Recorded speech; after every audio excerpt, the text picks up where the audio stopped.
Mesdames et messieurs, bonjour et bienvenue dans cette édition du journal. Tout de suite, les principaux titres. Les députés retournent à l'Assemblée nationale ce jour pour la première session extraordinaire de l'année. 3 principaux sujets sont inscrits à l'ordre du jour. Dans le cadre du renforcement des actions du gouvernement béninois en faveur du secteur agricole, le World Vegetable Center et l'ambassade du Japon près le Bénin ont signé un contrat à hauteur de 85 millions de francs CFA. Dans cette édition, nous nous rendrons également à Rome où, après 3 semaines d'hospitalisation, le pape François s'est adressé aux fidèles catholiques lors de la prière du rosaire. Le développement de tous ces titres et bien d'autres, c'est dans un instant. À l'Assemblée nationale, les députés vont se réunir ce vendredi 7 mars 2025 pour une séance plénière. C'est dans le cadre de la première session extraordinaire de l'institution pour le compte de l'année 2025.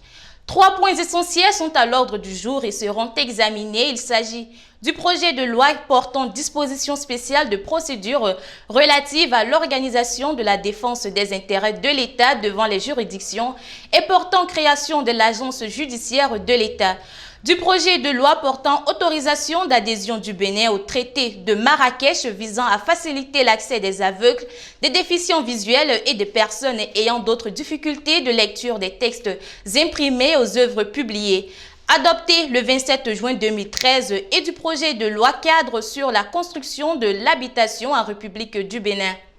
Le World Vegetable Center et l'ambassade du Japon près le Bénin ont signé ce mercredi 5 mars 2025 un contrat de don pour la fourniture d'équipements d'irrigation et de transformation des fruits et légumes dans le département du Zour et de l'Atlantique.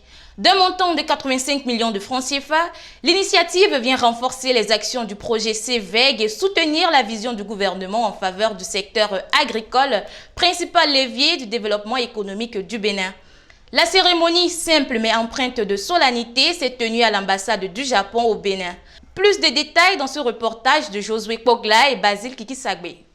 Le World Vegetable Center et l'ambassade du Japon près le Bénin ont signé ce mercredi 5 mars 2025 un contrat de don du projet de fourniture d'équipements d'irrigation et transformation des fruits et légumes dans le département du Zour et de l'Atlantique. C'était à la faveur d'une cérémonie fort simple qui s'est déroulée à l'ambassade du Japon. Ce partenariat marque l'engagement officiel du Japon à soutenir le gouvernement béninois dans son ambition de faire de l'agriculture le principal moteur de développement économique, de création de richesses et d'emplois au Bénin. Le financement du présent projet s'inscrit parfaitement dans le programme d'action du gouvernement qui ambitionne de faire du secteur agricole le principal levier du développement économique, de création de richesses et d'emplois au Bénin. À cet effet, le maraîchage est l'une des filières phares pourtenues dans le plan stratégique de développement du secteur agricole 2025 au Bénin. C'est pour accompagner le gouvernement du Bénin et plus particulièrement les communes de Susimpe dans le processus de développement agricole que le gouvernement du Japon autorise à travers la présente cérémonie l'installation d'un système de pompage d'eau solaire pour irrigation, la formation des maraîchers dont les semences sont fournies par World Vegetable Center et la fourniture des transformateurs de légumes et fruits ainsi que des équipements tels que le séchoir de fruits, le pasteurisateur, le broyeur, le cuiseur et le foyer à gaz. À travers cette initiative qui va sans aucun doute améliorer les conditions de travail des bénéficiaires, le directeur régional du Centre mondial du légume, WorldVeg, y voit une opportunité de réaliser des impacts significatifs dans le domaine des cultures maraîchères au Bénin. Au niveau du World Vegetable Center, pour nous, vraiment, c'est une très bonne initiative et opportunité qui va nous permettre de réaliser des impacts sérieux dans le domaine des cultures maraîchères. Et donc, nous ne pourrons que remercier sincèrement et l'ambassade du Japon auprès du Bénin pour cette opportunité. Et comme je le disais tantôt, nous n'hésiterons pas, s'il y a des opportunités encore, à venir taper à votre porte. Et je peux vous assurer que nous allons faire bien usage des ressources qui ont été mises à notre disposition. Essentiellement, c'est des équipements, donc dès que possible, les équipements vont être payés directement, mais mis à disposition des différents acteurs. Et nous, au niveau de WorldVeg, on va s'assurer que les formations qui sont nécessaires à la bonne utilisation de ces équipements sont assurées. Et suivre, continuer de suivre ces producteurs. Et ensemble, on pourra donc tous dire que nous avons contribué à changer un tant soit peu les conditions de ces producteurs et de ces transformatrices ici au Bénin. À l'issue de la cérémonie, la représentante des bénéficiaires a exprimé sa reconnaissance et a assuré de l'engagement à utiliser les équipements reçus de manière appropriée.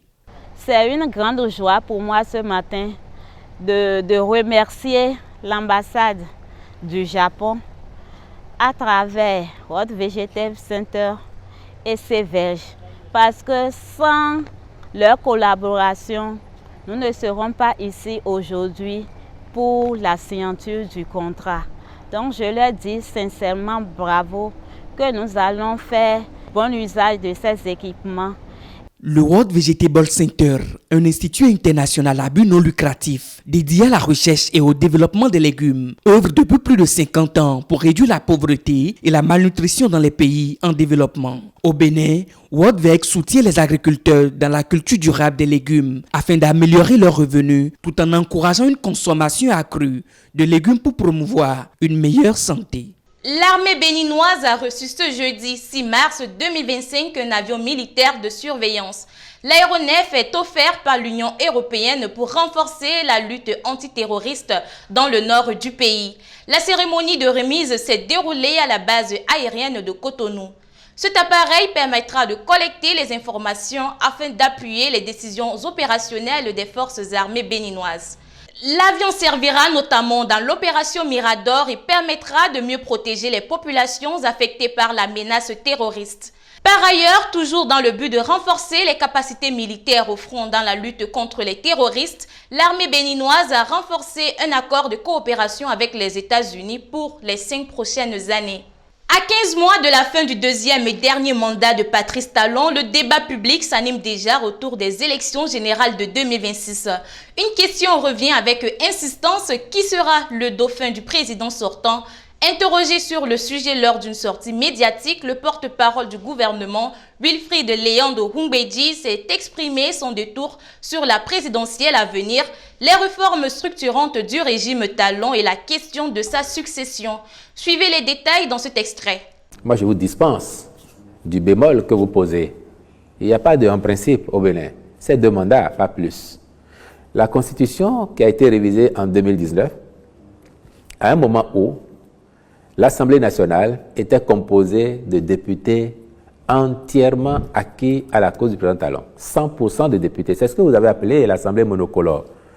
Après le boycott des législatives de 2019 par l'opposition, les 2 partis qui soutiennent le pouvoir se sont retrouvés à l'Assemblée. Ce sont ces partis, entièrement acquis à l'action du président Talon, qui ont conduit une révision sous la houlette du président Talon lui-même et dans laquelle, au lieu de lever le verrou de la limitation des mandats, on l'a plutôt corsé en disant qu'au Bénin, nul ne peut, de sa vie, effectuer plus de 2 mandats de président de la République.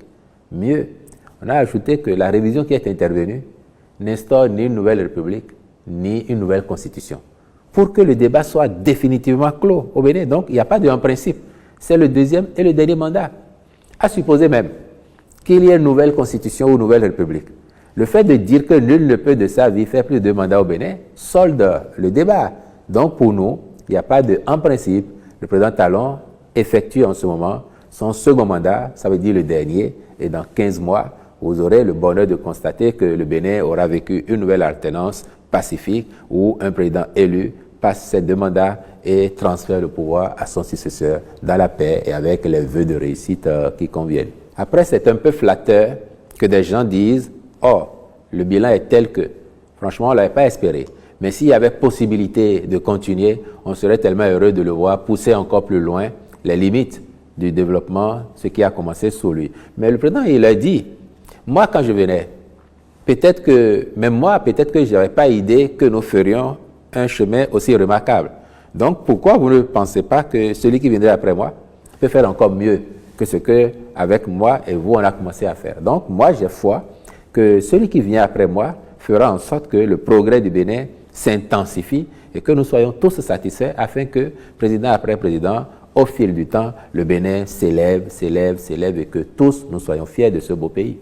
Il finira avec les partis qui forment la majorité présidentielle aujourd'hui, il finira par faire le casting qu'il faut pour proposer au peuple béninois quelqu'un qui irait à la conquête du pouvoir pour prolonger la dynamique qui est en cours actuellement et faire en sorte que le progrès, le développement qui a commencé, que nous voyons, demeure même au-delà du président Talon.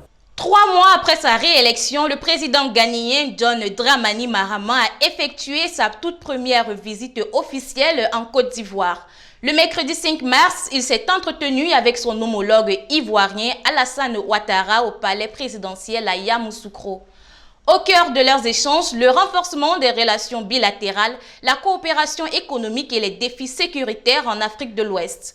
Alassane Ouattara a notamment invité son hôte à plaider auprès du Mali, du Burkina Faso et du Niger pour leur retour au sein de la CEDEAO. Une mission que John Dramani compte bien exécuter. Monsieur le Président, nous avons tout à l'heure longuement évoqué la situation sécuritaire dans notre sous-région, qui demeure très préoccupante, ainsi que la situation sociopolitique dans certains pays du Sahel.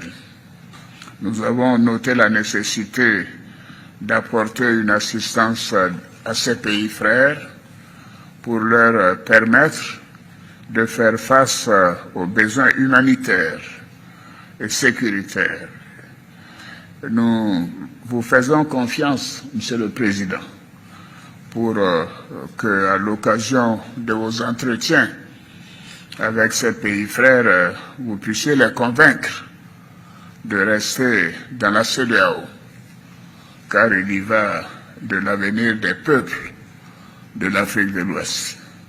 J'ai noté, bien entendu, Monsieur le Président, les préoccupations que vous avez énumérées, notamment le problème de nos pays frères de l'AES, que nous allons essayer de traiter de la meilleure manière, parce qu'en Afrique, nous avons ce dicton qui dit que lorsque la maison de votre voisin brûle, vous ne vous réjouissez pas, mais vous aidez plutôt à atteindre le feu afin qu'il n'atteigne pas votre maison.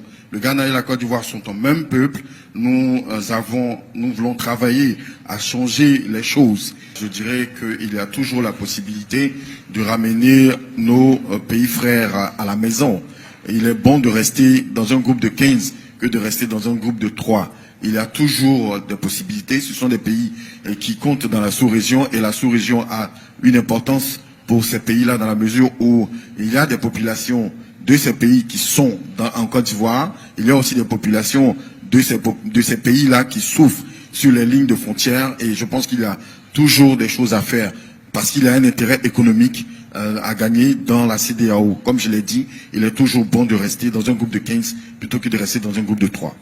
Vraiment, j'encourage le président Mahama et je voudrais aussi lancer un appel aux pays de l'AES pour dire que nous sommes mieux à 15 qu'à 3.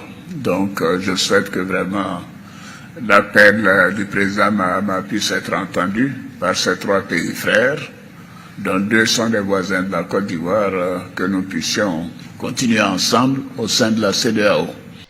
Avec une voix chevrotante, le pape François s'est adressé aux fidèles catholiques pour la première fois depuis son hospitalisation. Soigné à Rome depuis près de 3 semaines pour une pneumonie, le souverain pontife a fait parvenir un message poignant diffusé hier lors de la prière du rosaire. Un moment fort marqué par la foi et la résilience et qui témoigne de sa gratitude envers ceux qui, partout dans le monde, n'ont cessé de prier pour son rétablissement. Écoutez. Je vous remercie de tout cœur pour les prières que vous récitez pour ma santé sur la place. D'ici, je vous accompagne. Que Dieu vous bénisse et que la Vierge vous protège. Merci. C'est la fin de cette édition du journal. Merci de nous avoir suivis. Retrouvez en direct sur HC2 TV la grande édition du journal tous les jours à 13h, 16h, 20h, 23h, 3h et à 7h du matin. Vous pouvez également la voir en publication sur notre site hc2tv.bj et sur tous nos canaux digitaux. D'ici là, portez-vous bien et à très bientôt.